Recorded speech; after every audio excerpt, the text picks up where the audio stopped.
We're gabbing. We're gabbing. We're gabbing. We're gabbing. We're gabbing. We're gabbing. Welcome to Gabbing Gabbing with Gracie and Heather. I'm drinking coffee, and then I have one of those little probiotic yogurt drinks because I just grabbed it from the fridge and I couldn't think of what else to drink other than coffee. Smart. And I have my water. Yeah, water. I have water today. I wanted to make tea, but I didn't have time. Well, this week we are finishing up Stranger Things. It's been a journey. I am excited to get into it. Yeah, so we are talking the final episode 8 of Stranger Things Season 5, and it's Chapter 8, The Right Side Up. As Vecna prepares to destroy the world as we know it, the party must put everything on the line to defeat him once and for all. And I don't think we have any new people this episode, correct? Everybody's coming back. Yes. We can just get into it. I don't know where to even begin. I was about to say like the whole episode's in the abyss, but that's a total lie. Only like half the episode is in the abyss.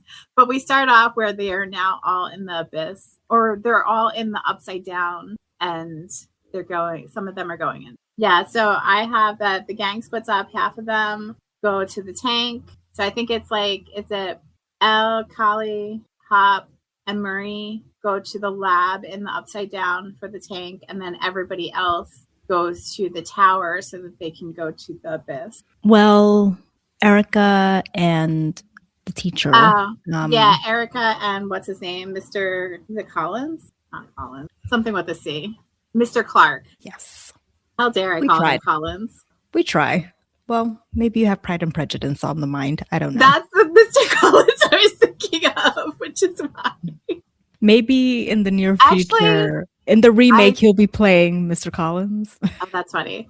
He could be a good Mr. Collins. I do have Pride and Prejudice on my mind, or at least Jane Austen, because I made a note that, I mean, this is getting in more to the overall, but we're going to be all over the place, that when 11 is talking to Hop about how he took her in and he became a dad and stuff to her, but that she's not a kid anymore.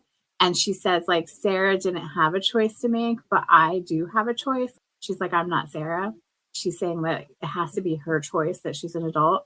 And I was like, oh, it reminded me of like choices, and how like fast forward to during the epilogue, Hop says kind of that to Mike, that like Elle made her choice and now you have to make a choice. You have two options. You can go down this road or that road. And so it got me thinking about choices and stuff like that. And for some reason, I was like, it reminds me of Jane in Austen Land, where she says that she has to like take over her whole storyline. For those that don't know Austen Land, you have no idea what I'm talking about. But she basically is like having like a terrible time. And she's like, I need to take control of my story. I need to like make my choices. And so it reminded me of that. So I did kind of have like Jane Austen. But it's the truth. And it is goes the truth. Perfectly together. And that's what Elle did. She took the bull by the horn and she's like, this is what I'm going to do. And that's very 80s related as well, with like movies and TV shows. And we talked a little bit about this last time, how the kids are like saving the day. I think we were talking about it in respect to the military, like, and adults in general. Like the kids are taking control of their story, and they're like becoming the heroes and rescuing themselves. So like, it's very much a theme of the 80s, the making a choice and taking over your story. And the thing about Elle is that she didn't have a good life, you know. She was born into this, and she has been making the choice to help everyone else, right? Because of the fact that this is happening, and it's not really on her to do it, but she decides to do it. They all work together, but she needed to do something at the end for herself. It's like, it's exhausting. It is. Everybody's got to make their own choice. It's a coming of age story as well. And like, she is realizing that she didn't necessarily have choices in the past. I mean, she did, but she was put in these situations that she had no control over, and that she had to ultimately be the one to decide what her fate was going to be, that she couldn't let anybody else do it. And that's a general theme that I kind of like throughout this whole series, is that it's not like, well, it looks like everybody's trying to rescue somebody, and they are trying to. ultimately it really has to be that person to rescue them. Well, Will is the same thing, right? Yeah, Will was the same thing. Max was the same thing. I mean, I was talking about that last time where like Lucas was giving her every opportunity to be able to rescue herself. And that's what Max was trying to impart onto Holly, that Holly had to like take control and like stand up for herself. Mm-hmm.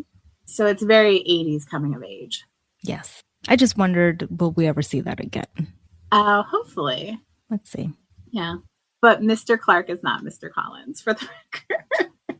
He's not, but I agree, he would play a very good Mr. Collins. Yeah. We have so much going on. We have Jonathan saving Steve. Yes. Did you go back and see Steve in his backwards hat? No, I didn't. I did see him with a backwards hat now, walking with Jonathan. Okay. Yeah, he's got it for, I think, the whole last episode. At least the first half of the last episode. I'm getting really thrown because like it ends like halfway through the episode and then the rest is the epilogue. Or not halfway. The last 45 minutes is the epilogue. It's almost exactly 40, which is a Lord of the Rings reference. I don't really understand, but apparently I think like they made it, I don't know if they made it the same exact time as the epilogue in Lord of the Rings, or if they just made it kind of like reminiscent, how it's like 45 minutes is a long time for an epilogue. To end things. When we were watching it, I was thinking to myself, this is ending now. Like, what else are they going to talk about? And then I remembered the military. The real villain. Do we want to get into the villain aspect? Like, is Henry an actual villain? Why not? Why not? Like, they gave him an out, and he was like, nope, I chose this. He made a choice. And see, that's okay. So this is like, we kind of wanted to talk about last time, but we couldn't get into it because of this episode. And it's the same with how like we kind of wanted to compare Elle, Will, and Henry's stories, but we really couldn't until this episode. I know. Now we can dig in. Yeah, because like, yeah, Henry was just like Will. And Will, my empathetic, lovely boy. Your baby. Now a man. It's like, you were just like me. Not yet a man. That describes Will. But he's so empathetic even in like the midst of all of this. And so he recognizes like when he learns Henry's backstory, like, oh, you were just like me. Like you didn't have like a choice to be put in the situation. Like you can fight him. Like you need to resist you can resist it. They kept referring to the mind flayer as it. And I was like, yep, just like the movie It. So many references. Oh. And then Henry was like, oh no, I made a choice. It needed me. I needed it. Let's do this. It's a very symbiotic relationship they have. So yeah, like Henry made that choice to become Vecna. But we still don't know the true motive. Is it simply he wanted the power? Did he feel so weak that he was okay working with it? I think there probably was an aspect of like feeling weak. Like I would like to know more about his childhood with his family. I agree.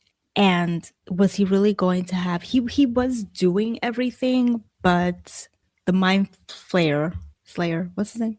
Slayer would have full control. It brings me back to like the whole cult thing where Sauron. Is it Sauron? Lord of the Rings. The Eye. Oh, that's in like Mordor? Yes. I don't remember. Sorry. Don't hurt us. I said Sauron. Sorry, guys. We love you. Right. We did watch the movies. Multiple times, just really bad memory. And I think everyone knows that. I didn't watch it multiple times, but I did see them in the theater. No, like in the household where I grew up in, multiple times. Like my mom has it like playing. Oh. Especially if it's on TNT, just let it play. Okay. We love it. So just don't remember anything. It's deep down in your brain somewhere. Yes.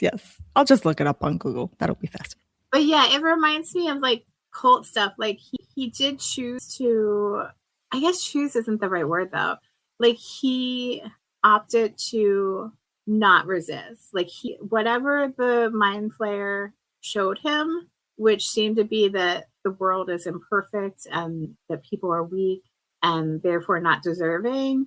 got him to drink it got him to be like, okay, we're going to be in this together. And that makes me wonder like what his childhood was like, because we do know that his father had gone to war and like seemed like he had like some mental health issues going on, like even before the whole thing happened with the family.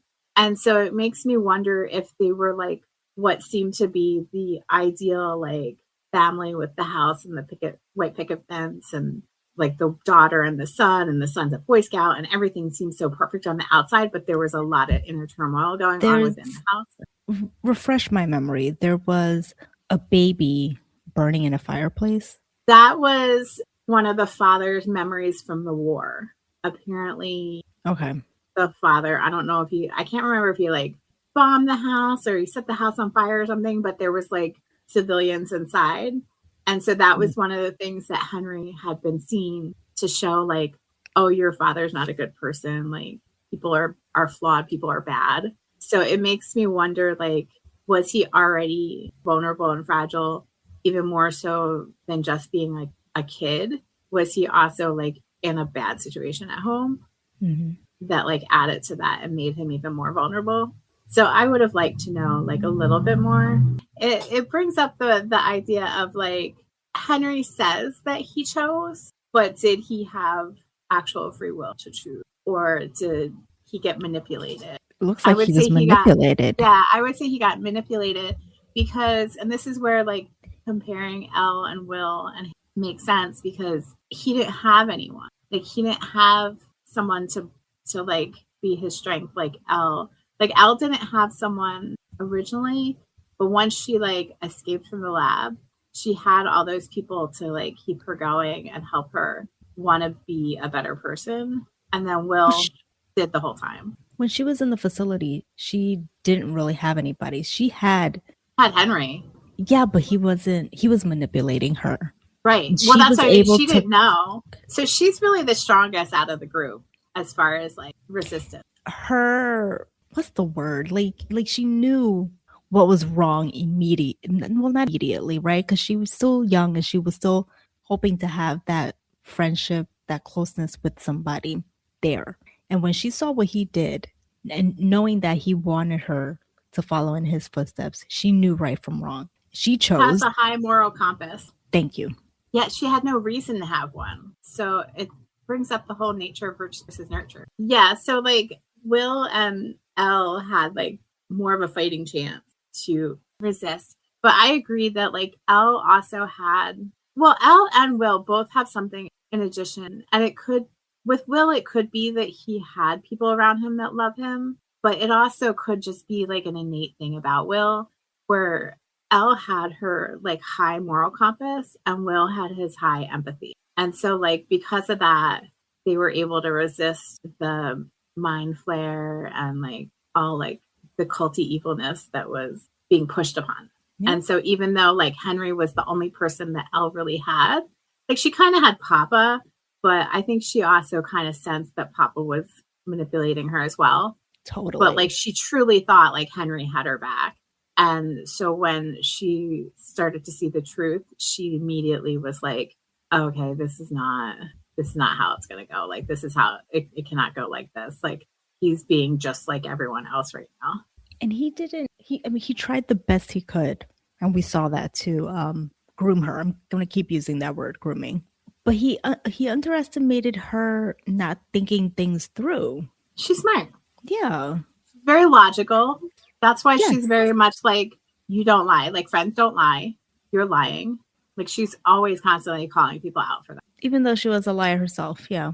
Well, we could call people out on their shit, but when we do the same thing. And I've said this before. I don't know if I've said it during the recordings, but what people hate the most about themselves, they hate in others. Yes. So she probably really hated that she lied. And so she wasn't going to tolerate it from other people. Oh. But ultimately, I think that at least in the grand scheme of things, I don't think that Henry was ultimately the big bad. And I think the military was and still are, because we never got a resolution with them.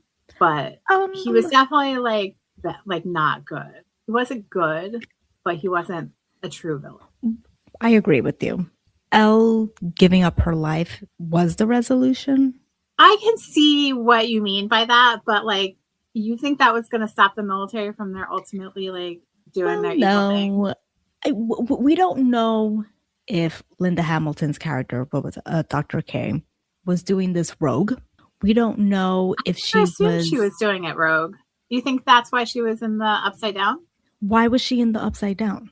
I just figured, I think I said this last time, like they were creating the ultimate black site. Okay, you did bring it up. I still think she might have been doing it rogue. But with the military, you cannot, they're not thinking about the people. They're thinking about what they can get out of the people. So they easily could have been sending information out of the black site to the White House, and they can try to get this going again. I mean, this all started bringing the White House into this. I am bringing the White House. I don't know who's in charge of the military. Mm-hmm. That's a fair point. Do you think that the White House knows everything that the military is doing? So Reagan, was it Reagan? Star Wars guy. Yep, he would have been president at the time. He would have been president. He would have been up in this business. Yeah, that's true. Fair point. What? He would have totally. Like I can see, like if it was like one of the Bushes, they might not know. But yeah, you're right. Reagan would have been like all for this and like 100% in the know. But let's remember the doctor that Vecna Henry hit over the head. Like that started somewhere. It came from somewhere. So maybe well, see, that's what I mean. Like, I don't think that Elle would stop them. Because I actually looked into that guy because I thought the actor was the guy from Brooklyn Nine-Nine, and I don't know why. Look this up. But it's not him, girl. You talking about his little buddy? Yeah, Charles. You think he's in everything? I do think he's in everything. I think he like looks like so many people. Apparently, I didn't realize that until you just said it. I do mention him as being like, oh, I thought it was that guy, but it's not. We need to find out his name. But I was like, who is this guy? And so like he apparently was a Russian spy that had infiltrated our military, the U.S. military, as like a scientist, and that's why he was in the caves, because he had stole the piece of rock or whatever and was like trying to get it back to Russia. So that research was happening already, but what was the research about? Creating superhumans? Probably because it's all just a coincidence. And like the military is like all up in the experimental business, like we talked about last time. But Joe Lo Truglio is his name. Okay. Joe, I think you're everyone. The picture of him shows like a smug face, so that seems apropos with what you're saying. Oh my gosh! I mean, I'm trying to just like think out of the box here. Like maybe they were trying to use it for something else, and he accidentally got the blood mixed with his blood, and this is what happens. Maybe it was something else that they were trying to do. I'm just trying to think. It wasn't anything good. That's fact right there. I see, and that's why like I don't see it as like a resolution with Elle, because like I feel like since the military formed, they were up to no good, and they will always be up to no good. They use the military for all types of nefarious activities. Not all military, obviously. But there's some, it's like what was that movie, Independence Day, where like the dad is like, why do you think a hammer costs like $4 million? Because they're like, he was like trying to make the point that they're like moving the money around so that they can like fund these secret things and everything. Okay. All right. So it's like, yeah. So like, I think. So this is this case with the black site. They're probably that's what I think. Like, I think that they were fully funded by official means, and that they had created this black site so that they could be off in the Upside Down doing their nefarious experimental shit, and that just because the Upside Down went away and Vecna was killed and they think Elle is gone doesn't mean they're going to stop. They're going to like pivot.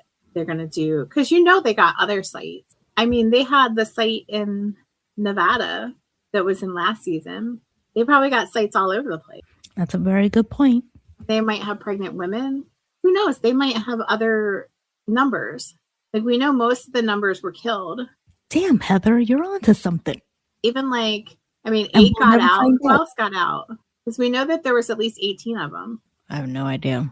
And that was just at that site. You got so they me might there. have had kids elsewhere. maybe they'll have a new storyline. With the ending where Mike goes upstairs and all the like younger kids run downstairs to play D&D, I was like, this is totally setting up for like the next generation. I can dig it. Can I dig it though? I mean, it's just leave it all alone. Yeah, that's true. In 20 years, maybe. As much as I like that little quote unquote Easter egg about Montauk at the end, do we really need to see Joyce and Hopper in Montauk? Yeah, no, we don't. It ended on such a great note. Like, to try again to bring this, like, people are just gonna go insane. The fans are gonna be so disappointed.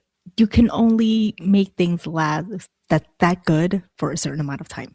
We have so many things to talk about, but before we get off of the military, one of the things I was thinking about tonight that I hadn't really thought about before now, and I was just like, is this so obvious that like nobody's talking about it? Do you feel like the Duffer Brothers were making this series, or like they took the series to this ending as like a warning for people against AI? Because I felt like, especially bringing in the aspects of the Terminator and the military, it was very much becoming a warning about like how AI can cause the destruction of the world. I didn't see that because I don't think about AI, which I probably should. The only time you think about it is when you point out that you're reading from the AI summary or overview.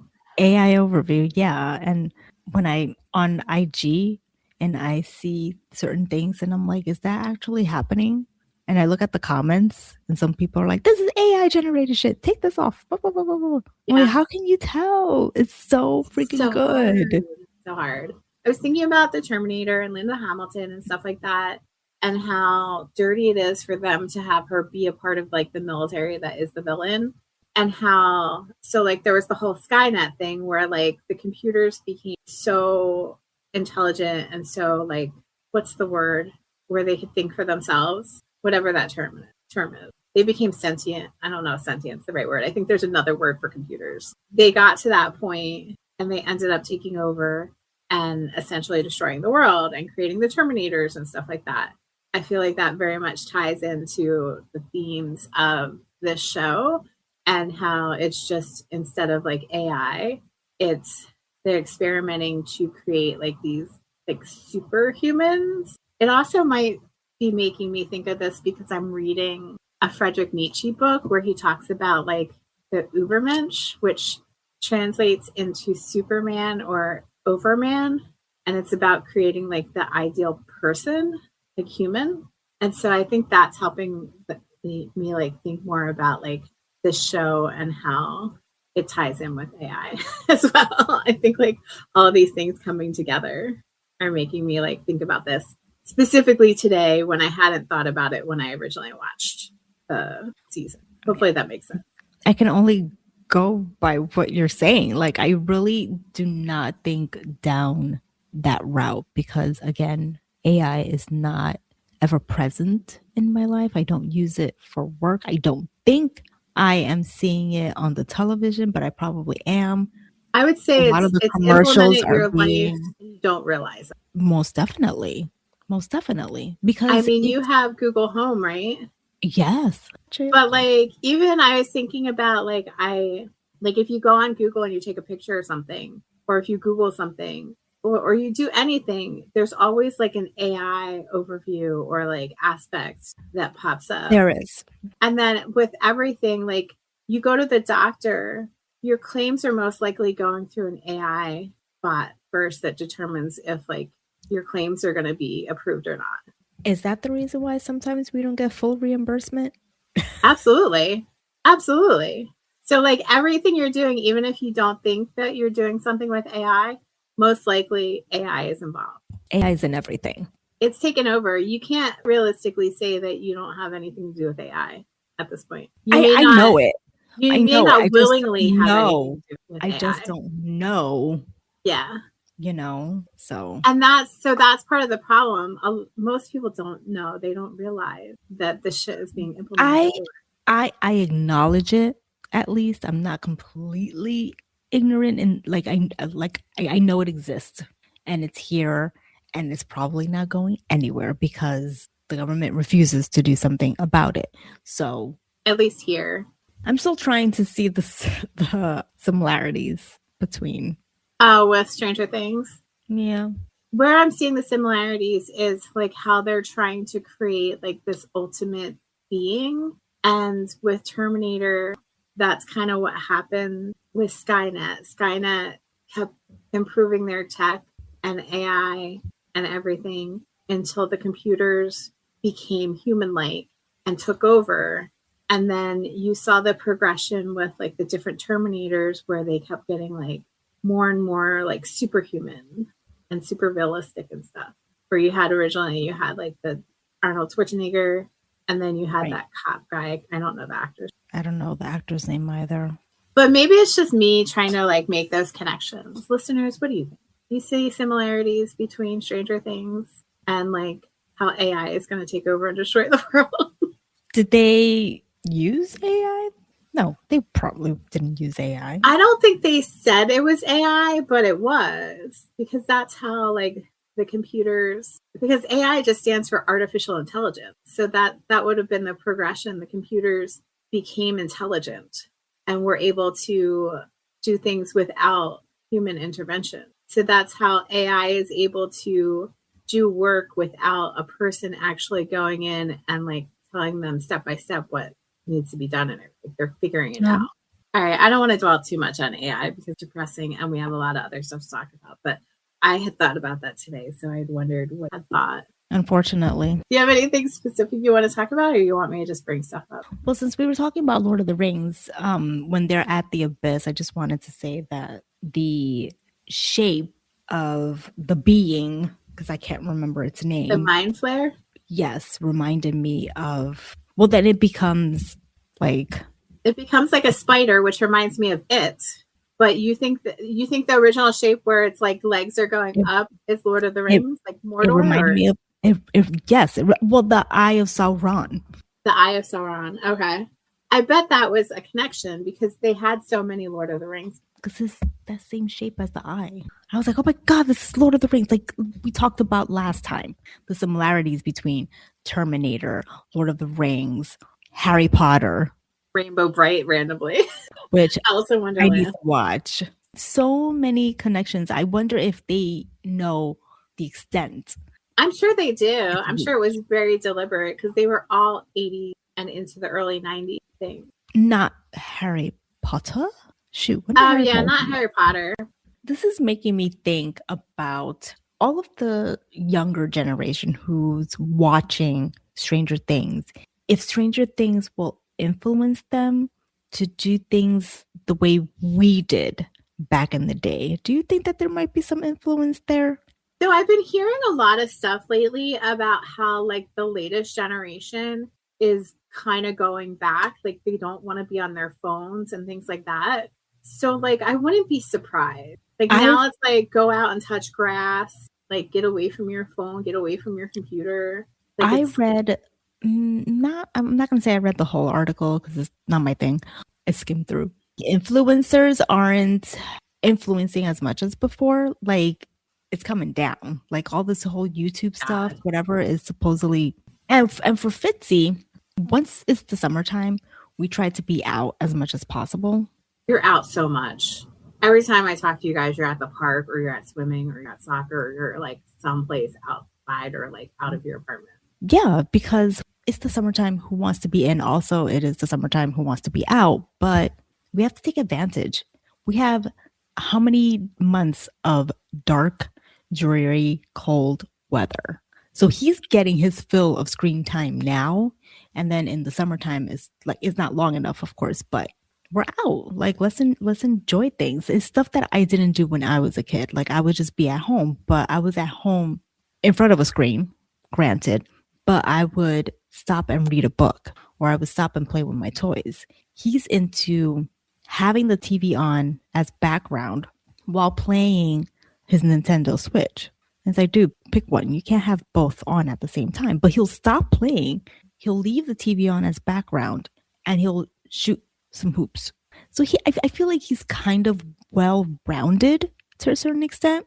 And if we continue down that route, he'll be okay. I think they need that to come back. I would have no qualms whatsoever if the government says you cannot have your kids on the phone before the age of 16. And if we see like this sounds like that's Australia right now, right? But didn't they just implement that before 16? They can't be on Twitter. Well, that's social media. Even I'm here talking about YouTube? the phone entirely.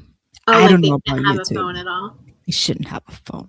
Well, they have those. I don't know if they have them anymore, but they used to have like the jitterbugs, which was basically like a cell phone that it would just have where you could put the parents or guardians, like grandparents, whoever, on the phone.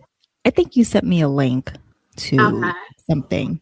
I think you did. I really do wish that we continue to see shows like this that maybe will influence the younger generation. Granted, mine isn't watching it, but you know what I'm saying? But it does. It like gets you to be like, okay, I should be out. I should be socializing with my friends. I should be doing creative things like playing D&D.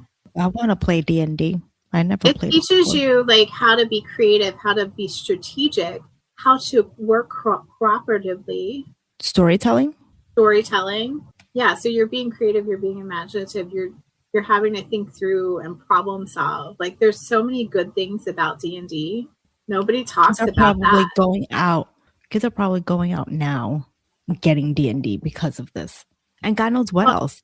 Even before this, I think records were coming back because I remember I took Matthew to see the, what are they called? The Trans-Siberian Orchestra one year for Christmas. Like his mother had gotten us tickets to go. He bought a record. And I was like, do you have a record player? And he's like, no, I'm going to have to buy one. But he wanted the record. So he got a record player to play it. And then he got some other records. The girls too. My nieces also. And I think I got both of them, or maybe one of them, the record player. I encourage that. It's a little bit more, and it's not the same style as before because obviously now everything's more advanced. But they've been having it for a few years now. I'm going to bring it back to the show specifically. I don't know if hopefully he's not thinking about this, but someone brought up that Mike was the one that created the bomb with the record that may or may not have destroyed Elle. Really? Yeah. This is a theory. Well, no, it shows him setting it up, like the record with the little figure. So when it finally hits a certain point in the record, it sparks the bomb. Yeah. Someone just pointed it out online. And I was like, I hope that Mike isn't thinking about that because that would really suck. But now that he thinks that Elle is alive, it probably doesn't bother him even if he... I mean, it's something that could really mess with your head. It is. I mean, it is what it is. Like he created it for a reason, right? And it did the job. She's the one that took advantage of the situation. She made her choice. It creates like so many like what ifs that I feel like you go through during the grief process where you're like, okay, what if I didn't do this? What if I did do this? What things have changed where like this person would still be around? But that was the plan, right? No, but sometimes the plan doesn't matter. It's like your brain is not being rational when it's grieving. It probably was part of the grieving process. I think I'm making this too personal. I think I'm tying this in with thoughts that I've had. And maybe that's why I'm like so fixated on it. Wait. You're tying it in with what? With like grief, intrusive thoughts that I've had. I understand. I'm not poo-pooing it. I'm thinking like very literally because sometimes that's just the way I think. Being logical. Of course he's going to be like, oh, maybe, if I hadn't done that, she would still be alive. If it was something else that was done, she was going to find a way to off herself, for lack of a better sacrifice word. Herself. Thank you. And we could say that even regardless of what you believe, like if she actually did die or if she escaped, that's a whole nother because thing. It is like she sacrificed herself regardless, either way. Yeah, the life that she could have had, she can't have. And now she's off doing God knows what. Sacrificed her relationships with everyone. Well, I hope that, I think maybe I'm also in denial because I know that he is grieving, but I just don't want him to be so hard on himself. I know, but that's the problem when we're like grieving. We're our own worst enemy. Oh, and Mike. like he was obviously really going through it that whole entire time, which is why he couldn't walk at graduation and why he had to have that heart-to-heart with Hop. And hopefully that conversation and him doing the storytelling during D&D and that final part were showing the beginning of him healing and moving on. I think it was. I hope so. And then he has the opportunity to go away to college. Later, tell stories. Yeah. That was a tie-in with it too. I didn't think about that because the main, or not, like one of the main kids, one of the kids grows up to be a writer. They even have another movie growing up to be a writer. Yeah. Probably. But Stand By Me. Oh, Stand By Me? I don't remember Stand By Me well enough. Just remember the train tracks and the dead body. Girl. I need to rewatch that. But in it, there's even like a scene where he's sitting at his typewriter, just like Mike is. Mm-hmm. I like that they did that. We got to see their future. Yeah, closure. They gave closure-ish. Closure-ish. That's the most 80s thing ever. It's like they give a chance. It's a chance of closure. Just watching Dustin get his photos taken. Photos taken? By his at graduation? His mom crying. Those moms were rocking the most 80s styles haircuts during graduation. Oh my God. I will say, so I thought I would be devastated, but I was okay. I really thought that they should have played I'll Be Loving You Forever by New Kids on the Block. And they did not. Upper brothers, if you are listening to our itty bitty bitty podcast, you fucked up the ending because you did not play NKOTB. No, it's okay. It would have been iconic. No. Heather. Like they were blowing up. Not even like a whisper of NKOTB. So, okay, here's the thing. It should have been somewhere in the series. It should have been, or in the season. Should have been in the season. It ideally should have been in like the graduation epilogue area because it was 1989. That's when that song came out. They were on tour. They were huge. They were touring with Tiffany. It would have been iconic. It should have been Holly's. Somewhere. It should have been Holly's. That's the thing. It should have been something with Holly, but where like originally I thought it would be, which it would have been like the L Mike stuff. They played Prince, and I was like, all right, fair play. I'm okay with it. But they should have had. Why are they not playing Purple Rain? You know what would have been like a mind fuck is if they would have played it with Holly and Derek, implying that they were going to end up growing up and like falling in love or something. Shit, Derek and Holly? Because they do become friends. Like she's sitting with him at graduation. He's playing D&D with her at the end. So that would have been such a mind fuck. Like people would have been like, what the fuck is this about? Okay. That's a good one. I had not thought about that. But yeah, I feel like they should have played it. They should have played Hangin' Tough at the end when they were all hanging out together. Yeah, and it was the Hanging Tough tour that was 1989. They should have. That could have worked. Y'all need to get back. Tell your team to get back into the studio and add these additions that we just requested. Thank you very much. I would have been fine with no I'll Be Loving You Forever if they would have done Hanging Tough because that would have been real fun. I think it was apropos. But like, how are you going to have it where Tiffany and New Kids on the Block are touring in Indiana that same fucking year and you don't have Tiffany and Jonathan dated? Like, how can you dismiss that? Dated in quotes. Dated in quotes. Yes, sorry. Dated in quotes. Come on. Yeah. Now you got me started. They really because how are you going to not have the hottest boy band at the time not be part of the show, but have Tiffany? Whoever is listening to this is probably like, shut the fuck up already with your New Kids on the Block.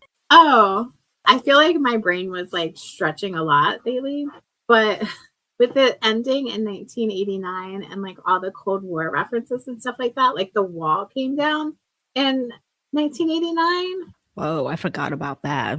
And like that was considered the symbolic ending of the Cold War because the official Cold War didn't end until 1991 when the Soviet Union dissolved. But like I was like, oh, did they purposely put like a big wall in the final season and like destroy it and everything as like a representation, like a metaphor for like by destroying the Upside Down, like they're destroying the like ending the Cold War. If they did that, they really thought things through. They had a lot of time to think things through. We won't go on that tangent though. Oh boy. Oh boy.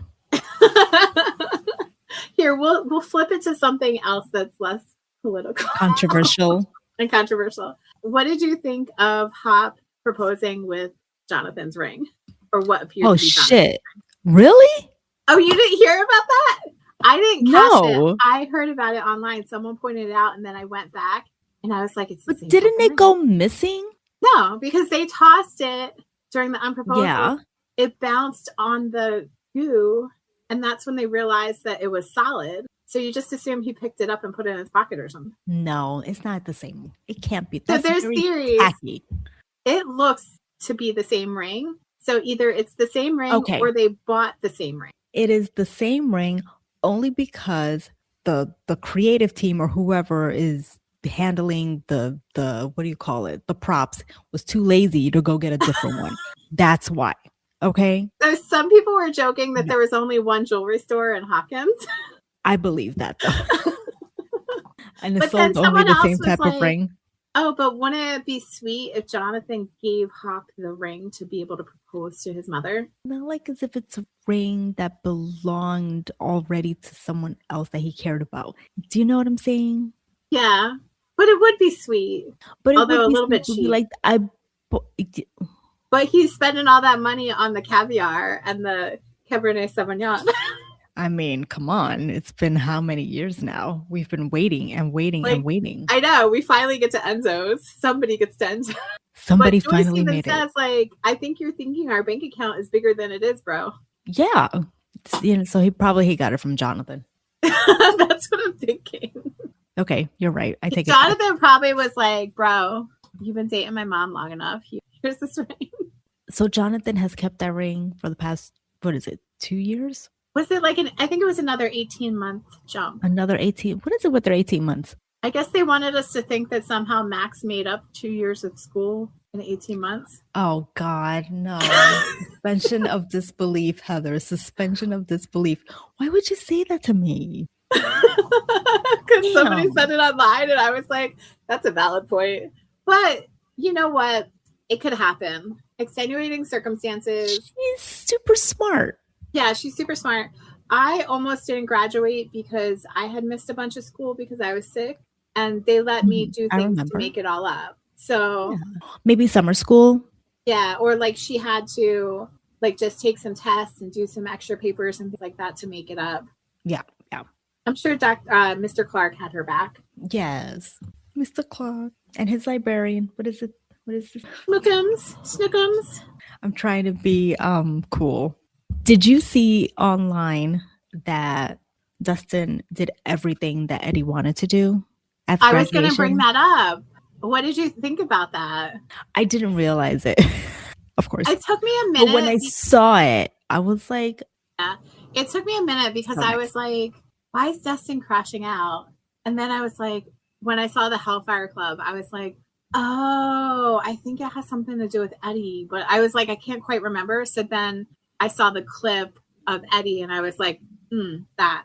It was a nice But tribute. that was also like an 80s thing too. Like, what is that from? It's from like one of those, like not Ferris Bueller, but like one of those type of like John Cusack, John Cryer type of. Sean Penn in Fast Times at Ridgemont High. I don't think Dustin's getting high, but he would have. He would have. If he made it to graduation, he might have done something like that. Yeah. But I feel like John Cusack was definitely in whatever movie I'm thinking of. Listeners, if you know which movie I'm referring to, let us know. And I read online that Natalia Dyer, like, I think she convinced the Duffer Brothers to not let Nancy go to school because after all of that, for her to go to school just didn't make any sense. Okay. Yeah, that was a good call. I thought you were going to say let her cut her hair and have a decent haircut again. I hate both haircuts. You don't like the short haircut? I don't like it. I mean, I think I normally wouldn't have liked it if you compared it to like her hair in season 1, but it was so much better than the Rambo look. The Rambo look. It was almost like they gave her like it took me out. It was a bad curl. It was very like but it was a very 80s curl, which is it was a perm. It was a perm. Yeah, like I'm pretty sure I had that. I think maybe what's also distracting me about her look, and Jonathan too, is that they seem like they're trying too hard to be older. Like you are just like 21 years old. Like why are you looking like you're 30 or 40 years old? That was the thing though, because like that was the 70s too. Like if you look at the 70s and 80s, people did not look their age. It was like life had haggard them. Well, in this case, life did haggard them. I do like at the end how they kept things separate. Like they kept the older crew together. Like they brought them together in the sense that they were there for the graduation, right? So we knew that, they're still close in that aspect. We don't see them all together just talking to each other, but I like that you have the 4 older ones together and then the 5 younger ones together. I like that they ditched Stacy for D&D. It's fuck Stacy. Yes. And she was not smart enough for him anyway, because she did not get his Belushi, whatever the rest of that reference was. I didn't get it. It was also, like John Hughes, Belushi John Hughes reference. Like the look on her face was pretty funny.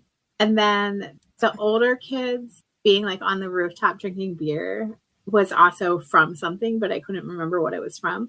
Like I think it's from a couple of Elmo's Fires. The Elmo's Fire. I think you're right, because like it was very Reality Bites, but I feel like Reality Bites, which is technically 90s, but Winona Ryder, shout out, and Ethan Hawke, shout out. I think that was referencing 80s movies when they did it then. And I think you're right. I think it's St. Elmo's Fire. Shout out to Winona Ryder, because before this, I can't remember what she's been doing. Maybe little things here and there. After her little, 5-finger discount situation. That was so long ago. Does anybody even remember that?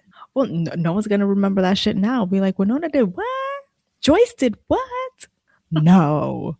The younger generation, I'm going to ask, have you heard of that Winona Ryder? Did she go to jail? She went to court. I don't think she actually went to jail. Scandal. I think that's the only thing that she did. That is nothing compared to all the shit that the other actors and actresses have done. Yeah, that's true. I'm just looking to see what before she. Do you like how they said that they were going to get together monthly in Philadelphia? Were you like bullshit? Because I was. I mean, I was not believing it because they're too invested in their current lives. It's going to be difficult, like especially totally Jonathan and Nancy. Totally unreasonable. Once a month, go from Indiana once a month on a coach's salary. I was like, maybe if they said once a year, I might believe it, but probably not even then. Do you think maybe that's what they were trying to do? No, and whoever was closest to Philadelphia, maybe it would have been. And it's not going to be all 4. Yeah, it was only 2 of them because what's Robin doing? She's in Boston, I think. Doing what? Doing what? She's at Smith, right? Oh no, wait. Nancy and Robin are in Boston, or in Massachusetts, I should say. Smith is in Massachusetts. Emerson and the Herald are in Boston. Jonathan's in New York City at NYU. So Jonathan would be the East. And then our man Steve, our single mom who works 2 jobs, he is in Hawkins. I don't know. I don't think all 4 of them. Maybe 2 of them. Any of them. Or 3 of them. But it would be hard for all 4 of them to get together monthly. Unless it's a situation where like Robin's visiting her uncle and Nancy's like, oh, I have a story I'm working on down here. And Jonathan's like, let me come down on the train and like meet up with you guys. Yeah. And it's like, where are they getting all this money to travel? Exactly. And it's the money, it's the time, it's the coordination of schedules. Like, I will say it is very like our generation. I don't know if it's other generations that do this. Because like, it's always like, oh, yeah, we're going to get together. And then nobody actually makes any effort to get together. I don't think it's a generational thing. I think it's just. You think it's everyone does that? Everyone, yeah. It's an adult thing. It's an adult thing. it's an adult thing. Because adulting's hard as fuck. Adulting is, and I hate it. And just so you know, if you didn't know, Winona Ryder is from Winona County, Minnesota, and she was named after Winona, Minnesota. I had no idea. Ryder was her given middle name, Laura, because of her parents' friendship with Laura Huxley, Ryder Aldous Huxley's wife. Oh, do you believe that Elle's alive? Do you have a belief either way? I really liked what Mike said. I thought that was great. How he came up with that story to finalize everything. And the fact that I said came up with that story leads me to believe that she is no longer around. Okay. I think that whole thing was to touch on faith and to believe in something more than what is there. Most definitely. I go back and forth. I can easily believe that she's out there somewhere because they had the sound things on and you didn't see her nose bleeding and she was able to bring Mike into the void.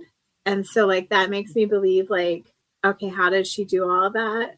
But then also and nobody has said this, but I thought I could be turned the other way with the excuse of, well, she was on the other side of the gate. So the sonic thing were not impacting her because the gate was somehow protecting her from. So as long as she was able to get to the upside down, it didn't impact her. And that's how she was bringing Mike into her void and how she was not having a nose. Well, she would still have a nosebleed, right? To bring him into the void.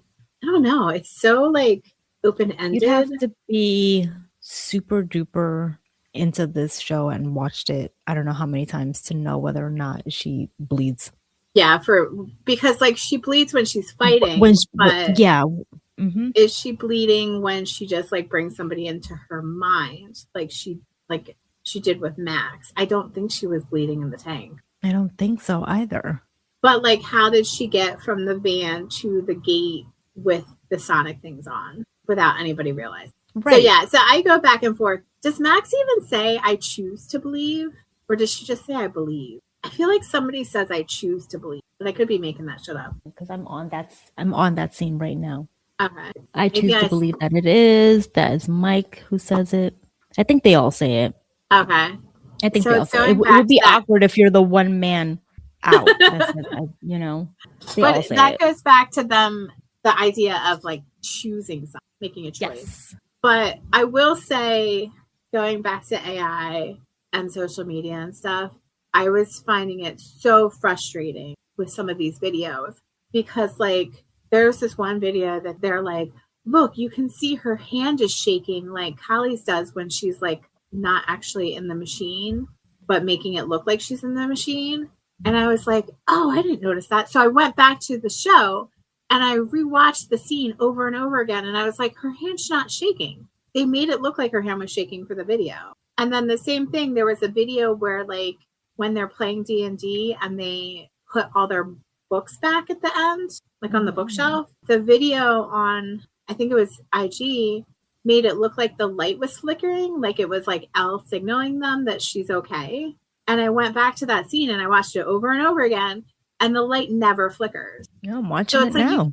You can't believe the shit that people put online. Like they purposely put fake shit out. This shit in. They have to reel this shit in. You have to like fact check everything. Because I was like falling for it. I was like, oh my God, she's totally alive. And then I would go back to watch it and I'd be like, that was all bullshit. That would be me. And I'm like, I ain't going back to fact check anything. I don't got time for this shit. I'll just keep looking and reading until someone says, no, that's AI. Exactly. I think we talked about the pregnant women last time. And one of the things I noted was, were there still pregnant women in that lab when they blew up the upside down? Like, yeah. What the fuck? Yeah, that was the whole point. That was the whole point.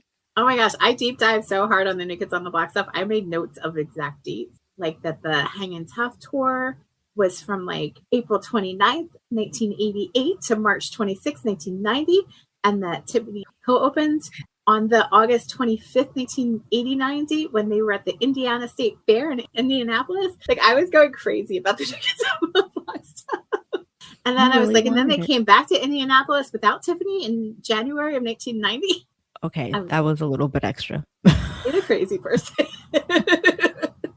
And I'll Be Loving You Forever came out in April of 1989, and they presumably graduated in June or May. So that would have been perfect timing. It would have been perfect. Duffer Brothers, how dare you? I'm getting outraged again. Okay, so I will bring it back then. They need to go into the studio and fix everything up so they can add a New Kids on the Block song. We'll take any, but preferably I'll Be Loving You Forever. But we'll take Hanging Tough as well. But I did really love the music overall. Kate Bush is going to be banking forever. Yeah, exactly. Yeah, because she was like well into this season as well. She was. I mean, they had to continue the song. But okay, the season finale, episode 8 alone, When Doves Cry, Purple Rain, Landslide, Here Comes Your Man. I'm not saying all of them, just the ones that I was like, oh. At Last, Heroes, which Heroes they had throughout the series, but they had different versions of it. This one was the David Bowie. Oh, okay.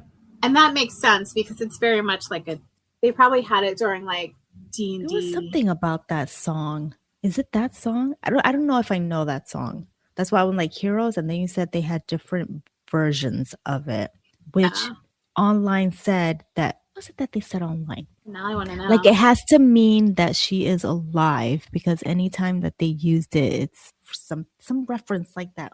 Oh, interesting. I hadn't heard that. But it fits in with them playing D&D. It was a good way for the show to go out. I like that they did the comic book credits at the end. That was good. That fit in nicely. Oh, another It reference was when Pop and Mike were talking at the memorial. Also, did you notice that the memorial was for all the people they lost in the Great Earthquake? They're still playing with that. Yes, I saw that. Still playing with that. But Hop goes... You gotta lie to society. Oh, that's true. Hop goes to Mike, like he's talking about how his mom is like worried that she doesn't know where he is.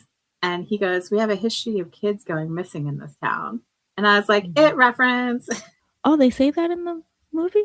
Yeah, that's a whole thing. Like every certain amount of years, kids go missing the town. No, but they literally say that. In the remake, they do. I don't 100% remember if they say it in the original. Probably.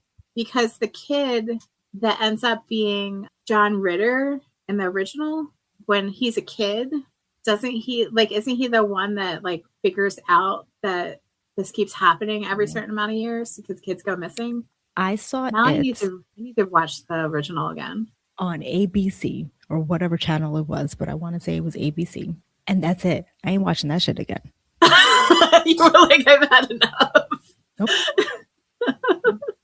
It was scary for me. And it was scary for everyone. Did you have any particular feelings about Joyce cutting off Vecna's head? No. Good for her. She did it for her family. Yeah. Wait, when we hear him saying that he made a choice, that was between him and Will, right? Like Will didn't tell the team. She was there, so she could hear his side of it, but unless Will told her. He had no remorse whatsoever. It was like, you fucked with the wrong family. It was like a little bit awkward in that it was like really drawn out. Like when you see somebody cut somebody's head off, it's usually not that like realistic. But they did it that way so that they could have like the montage of like all the back clips and everything. And it was very emotional. So I understand why they did it that way. And it was realistic because you're typically not going to just like swing once and a head. Yeah. Like freaking good for her. You know, all the shit that they all went through, you know, being the mom of the first kid to go missing, then yeah. Like nobody believed her. They thought she was crazy. Like, and had like a fake body. Oh, so in my notes, I do see it was another 18th jump, filling Vecna and graduation. And also, as I'm reading my notes, I just realized this. We know Steve becomes the baseball and the sex ed coach. Thomas and Derek are both on the team. And it just made me be like, he became Mr. Clark for the next generation. Possibly. Yes. So they could have a spinoff with him as Mr. Clark and the kids doing something. Yeah, I believe it. Yeah, okay. I thought it was fun that they had Jonathan be a filmmaker for an anti-capitalistic, cannibalistic movie. I was trying to remember if he exhibited any interest in videography. It was all throughout all the photographs. season.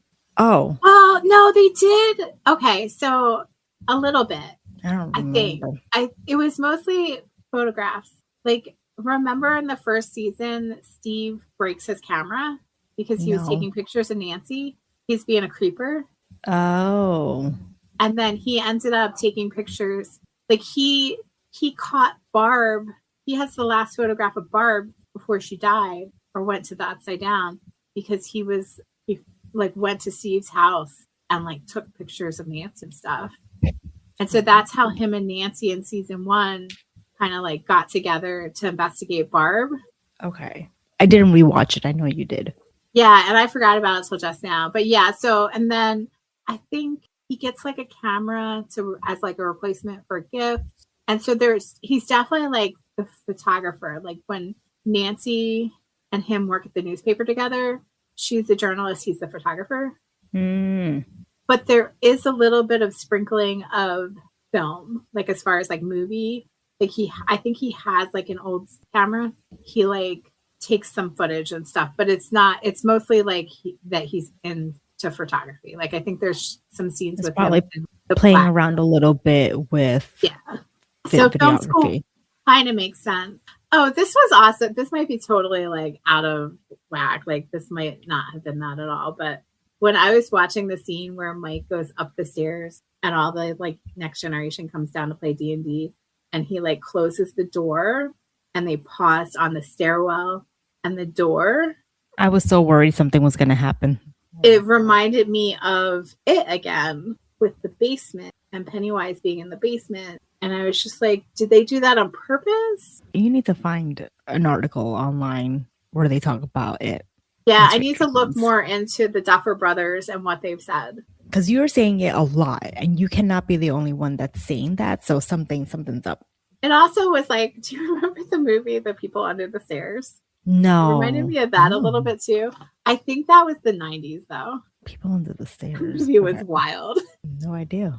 That was 1991. That was wild. I almost want you to watch it because it has like a lot of themes about like racism and like batshit crazy.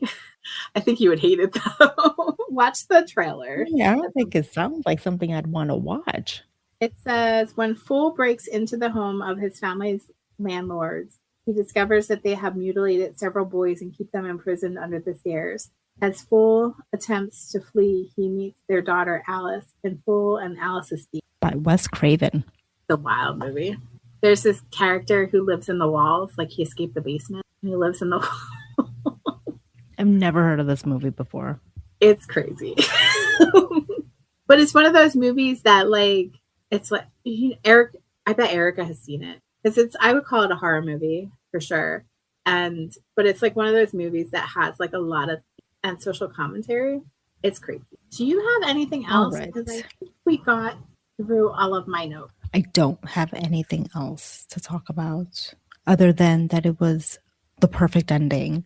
Well, I was going to say last time after we stopped recording, I'd asked you if you thought that the difference between whether you liked it or not, the ending, could be age related.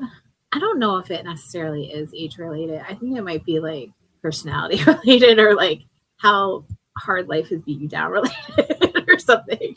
I would think that it how we perceive things. I don't think it's generational. Yeah, that's a good way to put it. How you perceive things. Did you ever ask your nieces what they thought? They liked it.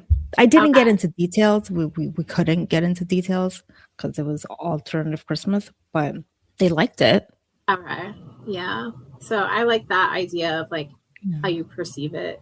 Because I can see where if you don't like open-ended ending, you could really not like this movie or the series. Yeah. I mean, there's a lot of people who have issue with that. They want finality. They want an answer. I don't think I've ever had an issue. I mean, maybe there's some things here and there, but yeah, definitely. I thought it was great.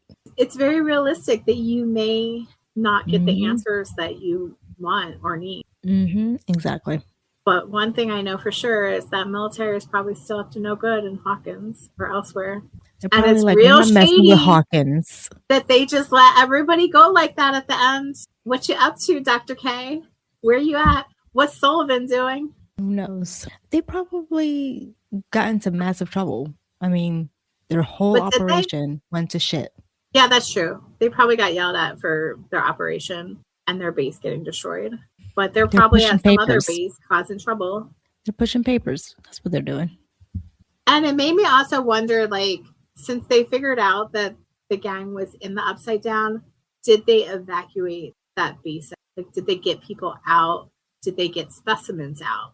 Because she was experimenting on live specimens. I think everything went down. Whoever was there, I don't think gone. She got everything out. Pregnant women gone. No, she wasn't thinking about that. I wouldn't be surprised if they left the pregnant women because I don't think she gives a shit about them because she doesn't think. Well, they were dying anyhow. Yeah, remember? Exactly. But I can see her having them get some of the specimen stuff out, like that dude, that creature that attacked Hop.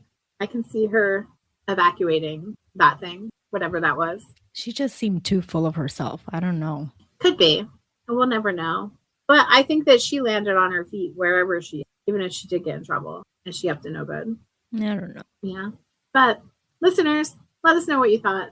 We're on Instagram at GabBin'Podcast or email us GabBin'Podcast@gmail.com. What do you think of this series in general? And what did you think of the last episode? And thanks for listening to Gabbing. Go check us out on Instagram, like and follow us. Check out our other episodes. We are on all the major platforms where you can find your podcast. Feel free to buy us a coffee. Please do. We need it. Talk to you next week. Thanks for listening to Gabbing. Gabbing. We're gabbing. We're gabbing. We're gabbing. We're gabbing. We're gabbing. We're gabbing.